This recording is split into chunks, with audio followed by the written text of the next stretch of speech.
हम हमारे यहाँ सबको पता होता है कि बच्चे को ऐसे लेकर के डकार दिलाना है।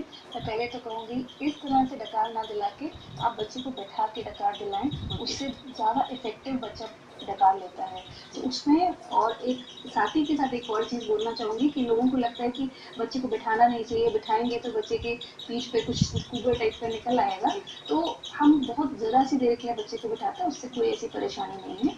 तो उस पर पहले बच्चे को आपको ये वाले हाथ से उसका मुंह फेस को होल्ड करना है और ये पाम है उससे उसके चेस्ट को सपोर्ट करना है और पीछे से बच्चे को पीठ को पकड़ना है। थोड़ा सा बच्चे को आप आगे घुमाएं, थोड़ा सा करेंगे तो बच्चा डकार जल्दी ले लेता है। और इसका और फायदा भी है, कई बार बच्चे जैसे हमने पहले भी बात करी, आपने कहा कि बच्चा सो जाता है अगर दूध पीते हुए, तो इस पोजीशन में बच्चा एक्टिव भी हो जाता है। तो अगर आप इस पोजीशन में डकार दिलाएंगे या 2 सेकंड ऐसे 2 5 से 10 सेकंड ऐसे बैठा के रखेंगे तो बच्चा एक्टिव हो जाएगा। फिर आप दोबारा बच्चे को दूध पिला सकते हैं।